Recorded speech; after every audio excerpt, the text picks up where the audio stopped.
Hello, hi, and welcome to 10 Minutes with TmFal. This afternoon, we're going to be talking about advice, how to get it, what to do with it, and the best way going forward. So, we all need advice, sometimes for minor decisions, sometimes for major decisions. Some people like to go it alone. Some people have one or two trusted people and family or close friends who they seek out advice from. Some people have a broader view of where to get advice, and some have an even broader view and go on social media to conduct polls for life decisions. It's important to know when you're seeking out advice that you want the best input, you want people who have your best interests, and you want the truth and not just people verifying whatever it is you want to do. So if you want to grow and actually have advice that is meaningful to you, you want to know that you are seeking out people who will tell you the truth, who are aware of all the operations and things that are going on into that decision, and are able to give you their best input. So when we get advice, there's only three things we can do with it. We can, 1, accept it wholeheartedly, 2, reject it outright, or 3, accept it with modifications. It's not perfect, but we can tweak it and adapt it to our situation. So, I love circles, so let's get that circle. So imagine that circle divided into 4 equal quadrants, A, B, C, and D, clockwise. The top half of the circle, which has quadrants A and B, is good or great advice.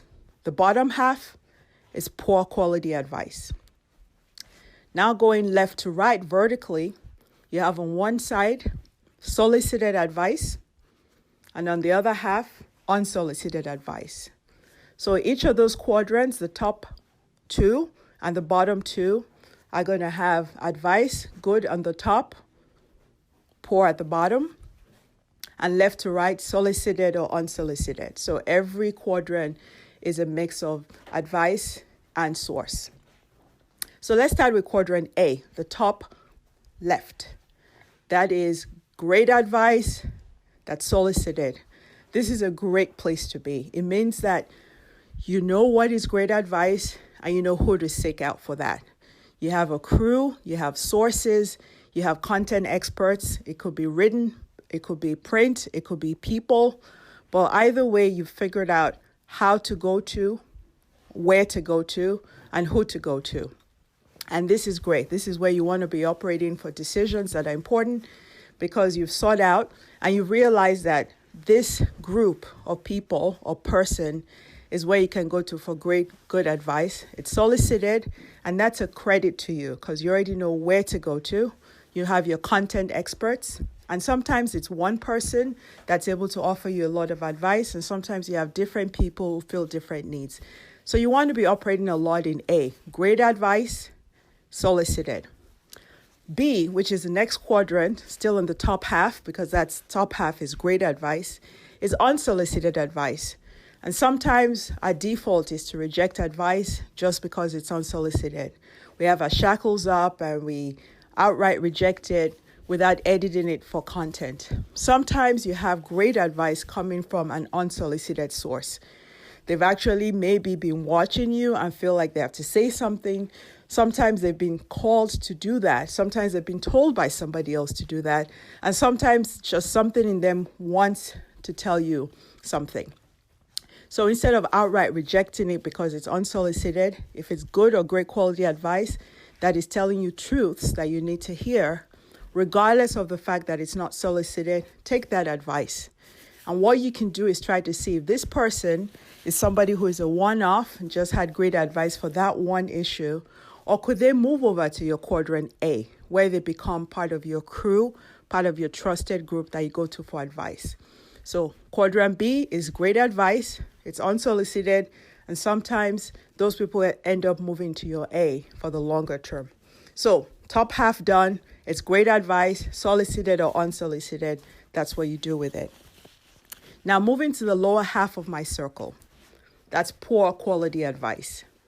The good thing is you've realized this is poor quality advice. That is the first part, because that is a strength in knowing that this is advice that doesn't serve you well. Well, in C, which is the bottom right, That is poor quality, and it's also unsolicited. So in that half, that's unsolicited advice. So that should be easy. This is where the advice is unsolicited and it's poor quality. So at this point, it's easy. You reject it outright and move on. No guilt, no angst, no sweat. Sometimes we get upset and we get angry about how dare they and who told them they could do that. That's wasted energy. That's not worth your time or your effort. So if it's unsolicited and it's poor quality advice, you move on. Don't waste your time on that. Again, we know we cannot control how people talk or what they feel like they have to say. All we can do as grown-ups is to monitor how we respond to those things. So if it's poor quality and it's unsolicited, reject it and you move on. The last part, the quadrant D, which is the bottom left, is poor quality advice that is solicited. I want to spend a few minutes on this one because the advice is poor quality, but it's solicited. So you are going to this source or sources, this person or people, this group, to get advice. The good thing is that you realize it's poor quality because it's at the bottom half of the circle. The bad thing is that it was solicited. So this could be for a variety of reasons. Sometimes we solicit advice from people who give us poor advice because we've always done it.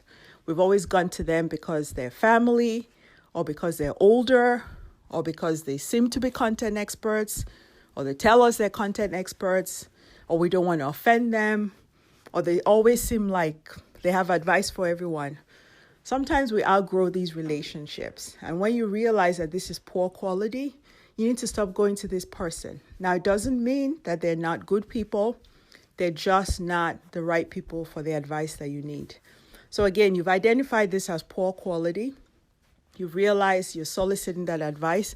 And over time, you have to figure out why you're drawn to that and how you can do better in terms of getting out of asking those people for advice and making sure that you're moving more towards people in the top left. Good advice solicited and figuring out how to. Now, some of those people in the poor advice may have at some point been your quadrant A.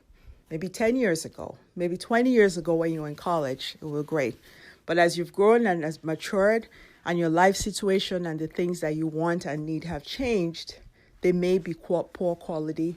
And you have to realize that people give advice based on their perspective and where they think you should be, not necessarily where you think you should be. So you want to get out of D. So again, if you look at A, B, C, and D, obviously the top half, A and B, is great quality advice. You want to be operating in that segment. A is the best place to be. And when you have a good crew of people who are giving you great advice, when you solicit their input, you need to let them know that. You need to give them feedback when you put their advice into practice. You need to let them know you appreciate their time, their effort, their wisdom, their expertise, and you need to be there for them if you can. Again, think about when you are giving advice to other people, if you're a content expert, that you want to be operating at A, and when you have people in your A, good advice, solicited advice, let them know that, give them feedback, and tell them. If you have people in B, these are great advice, unsolicited. Do not accept it out of ego or pride. Take it if it is great advice and see if these are people you can move to your A. They may then become part of your good advice, solicited crew. Sometimes they're one time. It's one time, it's specific to an issue. The advice came unsolicited. It helped out, let them know. And if possible, they can become part of your A. The C, which is the bottom right, which are the people that are unsolicited and poor advice, move away from that. Figure out what it is about you that makes people come up and tell you things that don't make sense. Remove yourself, but don't sweat it. You can only react and respond how you want to respond. And so if you get that kind of advice, just reject it and move on. And then in the last quadrant, D, which is the bottom left, if you have people that you go to who give you poor advice, figure out why that is. Have you outgrown them? Are you not giving them all the information they need to make the great decision? And try to move to operating in A mostly, and making sure you don't reject people in B who come to you in good faith. So that's my input regarding advice. Figure out your source or sources. Figure out what input you want and be open to honest feedback. And when you get advice, you can accept it wholeheartedly. 2, you can reject it outright. Or 3, you can accept it with modifications. Again, thank you for listening to 10 Minutes with TmFal. It's been fun. Bye.